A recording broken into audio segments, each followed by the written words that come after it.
O governo Lula tem projeções que vai faltar dinheiro para o básico em 2027. Significa que o próprio governo está admitindo que em 2027 faltarão recursos, dinheiro, para cumprir com o que é básico. Então, educação, saúde, segurança, saneamento e outros tipos de responsabilidade do governo. Essa projeção foi feita para 2027. Então, assim, a gente realmente tem que olhar para isso com cuidado e entender o que a gente vai fazer a partir disso. É uma coisa muito séria. Meu nome é Leon, eu sou consultor de investimentos aqui na Stocks e bora para mais um vídeo. Explicando um pouco dessa notícia, em uma entrevista, o secretário de Orçamento do Ministério de Planejamento afirmou que se o governo federal não fizer nenhum tipo de reforma fiscal, ou seja, cobrar mais imposto, traduzindo aqui de uma vez para não ter nenhuma palavra romantizada nem bonitinho, então basicamente, se o governo não cobrar mais imposto, em 2027 faltarão recursos financeiros para serviços básicos, e até como exemplo, vai faltar 11 bilhões de reais para o setor de saúde e de educação, dois setores primários aqui no Brasil. Então assim, o que isso significa? Significa que o governo está dizendo,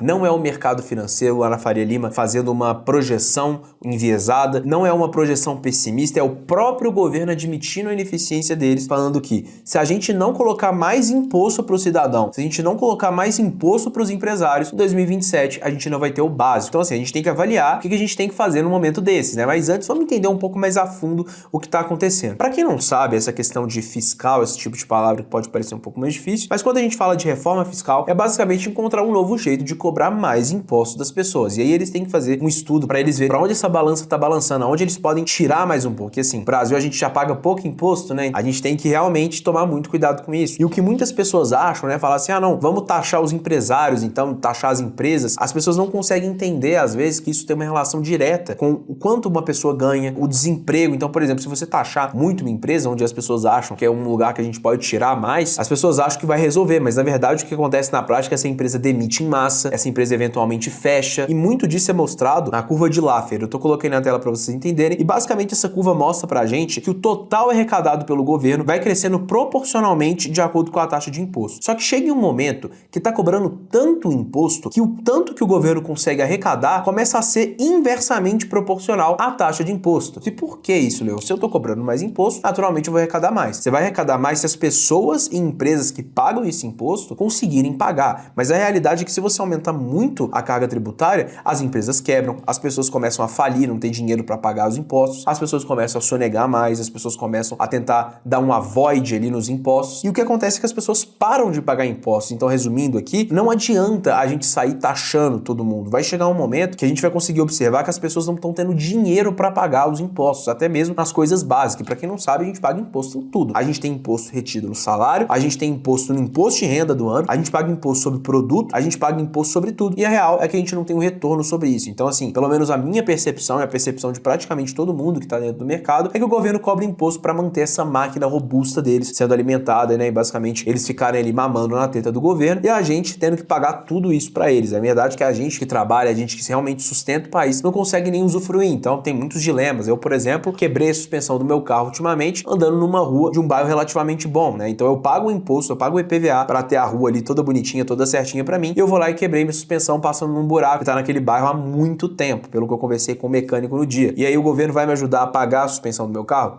Claro que não. Então é só um dos exemplos que o governo realmente distribui mal os impostos que ele cobra. Mas beleza, Leão, a gente falou do como a forma que os impostos são administrados no Brasil é pífia, mas e o que vai acontecer? Em primeiro lugar, vai acontecer a crise de confiança, ou seja, investidores estrangeiros, ou até mesmo investidores brasileiros, vendem real para comprar dólar. E isso faz com que o dólar se valorize e o real se desvalorize. Então essa crise de confiança não só impede a entrada de novos investidores, como faz com que investidores atuais fechem operações aqui ou deixem de abrir se estava ali no processo de abertura por conta dessa crise de confiança com o governo, com a situação fiscal, com a situação econômica do país. E aí o dólar aumenta muito em relação ao real. E a partir disso, todos os serviços ficam mais caros também. Porque hoje no Brasil, qual serviço que não está atrelado ao dólar? Então a sua máquina de café tem uma coisa atrelada ao dólar, o seu micro-ondas tem alguma coisa atrelada ao dólar, até mesmo o produto que você produz, Um pão de queijo, vamos pensar assim, alguma coisa na escala de produção desse pão de queijo está atrelada ao dólar. Então a gente tem que ficar muito atento com esse tipo de mudança no mercado. Tudo costuma aumentar. Esse é um dos primeiros sintomas, né? Essa inflação dolarizada, vamos dar esse apelido aqui para ela, que é basicamente o preço de tudo aumentar, porque tá tudo dolarizado. Mas em um segundo momento, para conseguir pagar as coisas, o governo faz uma das piores coisas que ele pode fazer, que é imprimir moeda, emitir moeda, né? Então imprimir mais dinheiro. Isso aí é a famosa expansão monetária. Basicamente o governo, sem ter um impacto de mercado ainda, se ele precisa comprar um item, por exemplo, de 1 milhão, ele vai lá, imprime dinheiro, né? Emite moeda, compra aquele item por 1 milhão, garante a propriedade daquele bem ou daquele serviço e só aí ele passa essa bomba para a população brasileira, principalmente através da inflação. E como vocês devem imaginar, inflação desenfreada aumentando muito, Selic também, né, a taxa de juros do Brasil, aumenta absurdamente para conseguir frear isso, né? Frear a inflação, frear o consumo e assim a gente vai repetindo esse ciclo que o Brasil tanto passa. Gente, taxa Selic